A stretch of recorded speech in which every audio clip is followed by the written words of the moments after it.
Hello friend, आप सभी को हमारे यूट्यूब चैनल में स्वागत है। फ्रेंड, ये संचार कैसे होता है, संचार की प्रक्रिया। फ्रेंड, ये एनसीईआरटी का कॉपी है। इसमें से सारे क्वेश्चन मिल जाएंगे मतलब संचार के बारे में। यहाँ से हमें कहीं अदर से कहीं याद करने की ज़रूरत है, बुक से नहीं। ये इस छोटे से पार्ट में सारे कवर हो गए हैं फ्रेंड। इसलिए हम इसमें से कुछ छाट नहीं सकते हैं, क्योंकि इसमें से छाटेंगे तो सारे, क्योंकि आजकल ऐसा नेट पूछ रहा है, एकदम से बारीक से ही पूछ रहा है। इसलिए छोटे छोटे पार्ट में हम लोग देखेंगे वीडियो को। संचार कैसे होता है, संचार की प्रक्रिया। किसी माध्यम के जरिए प्रेषक से प्राप्तकर्ता तक सूचनाएं अथवा विषय के संप्रेषण की प्रक्रिया को संचार कहते हैं। जो विषय की संप्रेषण की प्रक्रिया होती है उसे हम संचार करते हैं। विषय की प्रेषण की क्रिया को हम संचार कहते हैं। फिर ये प्रेषक प्राप्तकर्ता तक सूचना प्राप्त करना। यहाँ से पूछ सकता है कि किस माध्यम से प्रेषक की सूचना प्राप्त की जाती है। किस माध्यम से प्रेषक की सूचना प्राप्त की जा सकती है, तो प्राप्तकर्ता के द्वारा सूचना प्राप्त की जाती है। सूचना प्राप्त अथवा विषय के संप्रेषण की प्रक्रिया संचार कहलाती है, अथवा विषय के जो विषय होता है उसके संप्रेषण की प्रक्रिया ही संचार कहलाती है। इस प्रक्रिया के अनेक तरीके से सूचना के आदान प्रदान में वह लचीला सम्मिलित होती है। इस प्रक्रिया के अनेक तरीकों में जिस हम तरीकों से सूचना ग्रहण करते हैं, उसके आदान प्रदान हम करते हैं, उसमें लचीलापन निहित होती है, जिसे संप्रेषण में प्राप्तकर्ता दोनों सूचना को ठीक से स्पष्ट करता है और पूर्ण रूप से समझता है। जो प्राप्तकर्ता होता है, जो प्राप्त करता है, जैसे एक टीचर है, शिक्षा दे रही है, तो जो प्राप्त करता है तो उसे ठीक स्पष्ट और पूर्ण रूप से समझता है। संदेश पर आगे की प्रक्रिया योजना बनाने के लिए श्रोताओं को दर्शकों के प्रतिपुष्टि में यह ठीक उसी प्रकार से प्राप्त करता है जैसे बाजार में कोई उत्पादन भेजने से पूर्व उसको जांचना परखा जाता है। जो ये आगे की जो योजना बनाने के लिए श्रोताओं ने दर्शकों की प्रतिपुष्टि, ये ठीक उसी प्रकार प्राप्त करता है जैसे बाजार में हम जब उत्पादन खरीदने और भेजने जाते हैं, उसका हम जांच परखते हैं कि ये कैसा है, ठीक है कि नहीं है। संचार प्रक्रिया क्रम में चलती है। संचार प्रक्रिया एक क्रम में चलती है। स्रोत, संदेश, चैनल, ग्राहक, प्राप्तकर्ता। इस वर्णन के इस तरीके से ग्रहण किए। जैसे फ्रेंड इसमें दिया स्रोत, पहले हम स्रोत, इसे मिलान की दे देता है, कौन सा सबसे पहले है, स्रोत, संदेश, चैनल और ग्राहिक, प्राप्तकर्ता। ग्राहिक मतलब प्राप्तकर्ता। फ्रेंड यहाँ स्रोत से क्वेश्चन पर कि स्रोत के कौन कौन होते हैं। संचार होता है, उद्भवक होता है और प्रेषक होता है। स्रोत के 3 होते हैं, संचार, उद्भवक और प्रेषक। संदेश के फ्रेंड सूचना, विचार और विषय। संदेश की सूचना होता है, विचार होता है, विषय। चैनल का साधन माध्यम ग्राहक, प्राप्तकर्ता का दर्शक, स्रोत। जो दर्शक होते हैं ना, प्राप्त करते हैं। संचार का प्रभाव, ये अक्सर क्वेश्चन पूछा कि संचार का कौन सा प्रभाव है।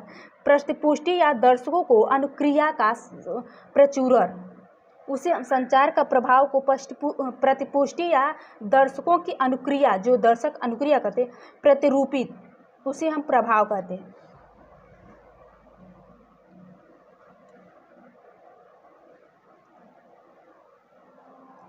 किसने क्यों, किससे कब और किस प्रकार की परिस्थितियों में हम कहाँ और उसका क्या प्रभाव रहता है। समान तौर पर किसी भी संचार प्रक्रिया के मूलभूत घटकों का चक्र पूरा करने के लिए इसे एक निश्चित क्रम में सुव्यवस्थित किया जाता है। प्रभावपूर्ण एवं सफल संचार हेतु निम्न 5 घटकों का कुशलता से नियंत्रण सफलता संचार हेतु निम्न 5 घटकों का कुशलता से नियंत्रण किया जाता है। इससे संचार के SMCRE मॉडल के माध्यम से सरलता से समझा जाता है। फिर ये क्वेश्चन पूछ सकता है कि प्रभावपूर्ण सफलता संचार किसके संचार के नियंत्रण किया जा सकता है, किस कुशलता से नियंत्रण किया जाता है, तो SMCRE मॉडल के माध्यम से सरलता पूर्वक समझा जा सकता है। SMCR ये सारे फुल फॉर्म बहुत ज़्यादा पूछ रहे हैं इसके। मॉडल संचार की पूर्ण प्रक्रिया और उसमें सम्मिलित घटकों को दर्शाता है। मॉडल प्रक्रिया और उसमें सम्मिलित घटकों को दर्शाता है। स्रोत वह व्यक्ति है जो संचार की प्रक्रिया को प्रारंभ करता है और संचार प्रक्रिया को मुख्य घटक है। स्रोत वह व्यक्ति है जो संचार की प्रक्रिया को आरंभ करता है और संचार की प्रक्रिया को मुख्य घटक है, वो संचार की प्रक्रिया का मुख्य घटक भी है। वह स्रोत दर्शकों के एक विशिष्ट समूह को इस प्रकार संदेह देता है कि अनेक न केवल संदेह के सही संप्रेषण में दिखाई पड़ता है अपितु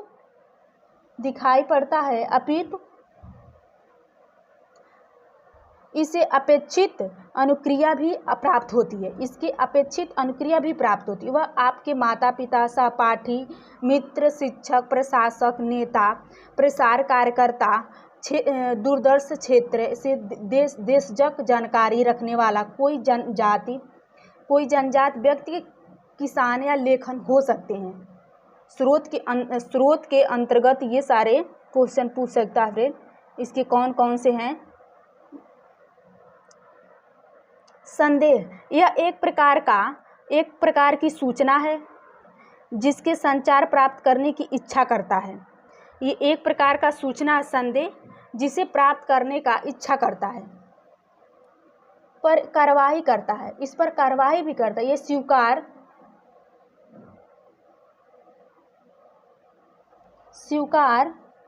करता है। किसी क्षेत्र से संबंधित विचार हो सकता है।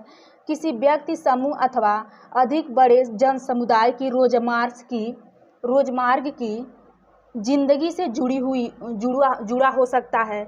एक अच्छे संदेह की विशेषता हो सकता है सरल, आकर्षक एवं स्पष्ट आदि। इस अपनाए गए चैनलों और ग्राहक समूह की प्राकृतिक प्राकृतिक एवं स्वरूपता दृष्टि से भी बहुत विशिष्ट, प्रमाणित, आयोजित, उपयुक्त एवं प्रयोजित होना चाहिए। ये एक दूसरे से हमें सूचना संदेह प्राप्त करते हैं। जैसे हम किसी से बात करते हैं, जैसे समूह में हम वहाँ 4 लोग हैं, हम बात करते हैं, जो सूचना को आदान प्रदान करते हैं। ये सारे फ्रेंड्स इस संदेह में आएगा। संदेह से क्वेश्चन यहाँ से पूछता है। इसमें से समूह अथवा अधिक बड़े समुदाय की रोजमार्ग की जिंदगी से जुड़ा रहता है। ये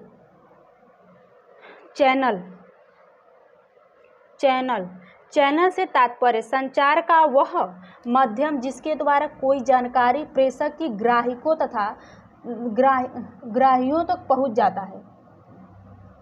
संचार वह माध्यम है जिसके द्वारा कोई जानकारी, जैसे हम किसी व्यक्ति से कहते हैं तो वो जानकारी उनके पास पहुंचाते है, वो उनसे बताता है।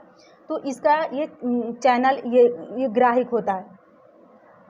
आमने सामने बैठकर किया गया संचार मौखिक संचार के सर्वाधिक सहज एवं प्रभाव संसाधनों में से एक है।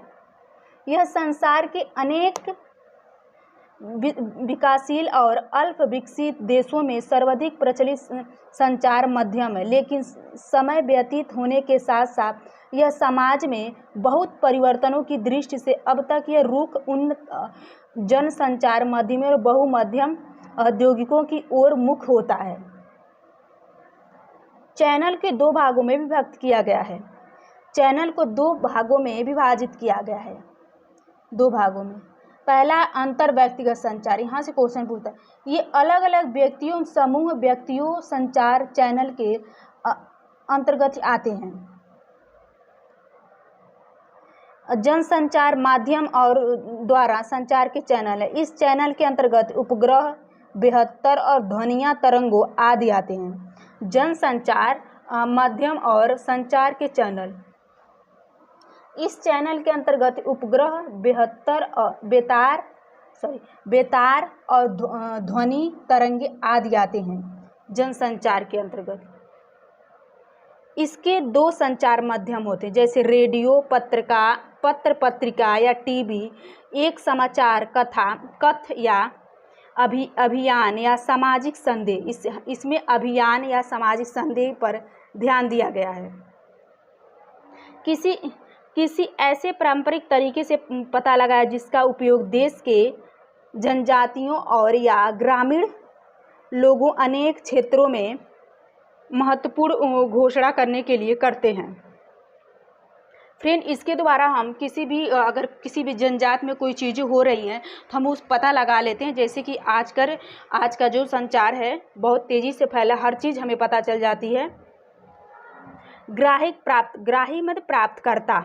ग्राही कोई व्यक्ति या समूह, आदमी या महिला, ग्रामीण या शहरी, वृद्ध अथवा युवा व्यक्ति हो सकते हैं।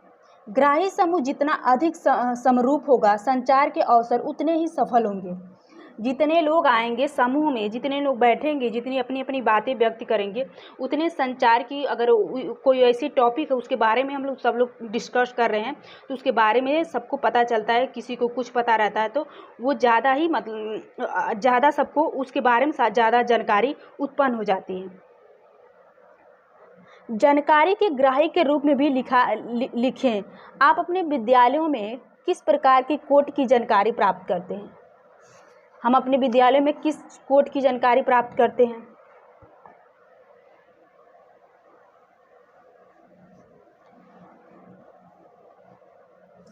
संचार का प्रभाव, प्रतिपुष्टि। संचार का प्रभाव, प्रतिपुष्टि। जब तक भेजे गए संदेश एक संबंध में अनुक्रिया प्राप्त नहीं हो जाती, जब तक कोई संदेश हम भेज रहे हैं उसकी अनुक्रिया हमें प्राप्त नहीं हो जाती, तब तक संचार प्रक्रिया अधूरी रहती है। वो संदेश जो भेज रहा, अगर हम वो नहीं प्राप्त कर सकते तब तक वो संचार अधूरी रहती है। किसी भी संचार प्रक्रिया का प्रथम चरण होने के साथ साथ अंतिम घटक भी होता है। अगर हम लिख रहे हैं, उसका मूल्यांकन करते हैं, तभी ना हमें पता चलता है उसके बारे में कि हम कितना सही है। अगर संदेह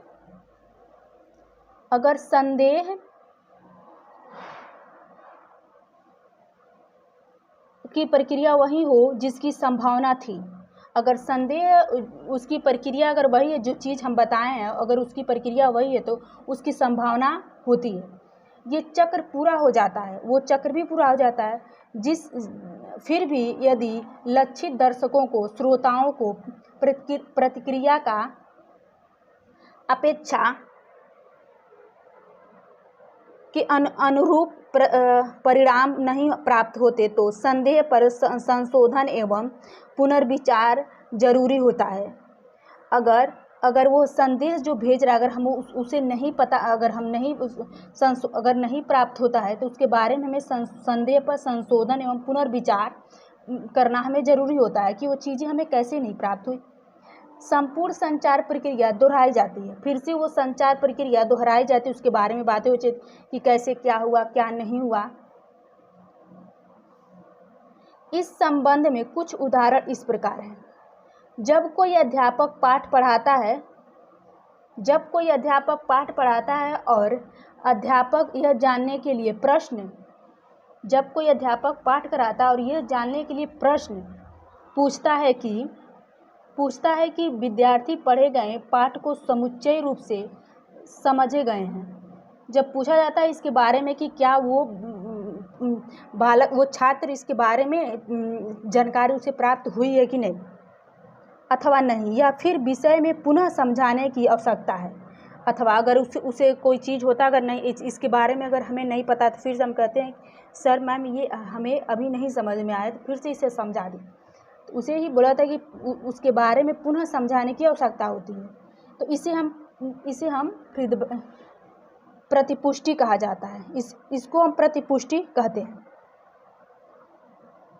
पत्रिकाओं एवं समाचार पत्रों में छपे गए पाठकों के पत्र संपादक एवं लेखकों को दी गई प्रतिपुष्टि के रूप में है। टेलीविज़न कार्यक्रम उत्तम निर्धारण बिंदु दर्शकों से प्राप्त प्रतिपुष्टि का एक अन्य रूप है। इसका एक अन्य रूप है। अगर टेलीविज़न का कार्यक्रम की उत्तम निर्धारण बिंदु दर्शकों से प्राप्त प्रतिपुष्टि का एक अलग बिंदु है। हम इसे अध्यापक से नहीं जोड़ सकते, ये अलग है, क्योंकि टेलीविज़न कार्यक्रम है। उत्तम निर्धारण बिंदुओं को जो दर्शकों की मतलब उत्तम निर्धारण है, दर्शकों की प्राप्त होती प्रतिपुष्टि एक अन्य रूप है। ये जो सूचना टेलीविज़न से प्राप्त हुई ये अन्य रूप होता है। तो फ्रेंड हम लोग छोटे छोटे वीडियो बनाएंगे, क्योंकि बहुत बड़ा लेंथी वीडियो हो जा रहा है। कल हम लोग इसी में संचार माध्यम मीडिया क्या होता है, संचार माध्यम मीडिया क्या होता है, इसके बारे में देखेंगे। Thank you friend.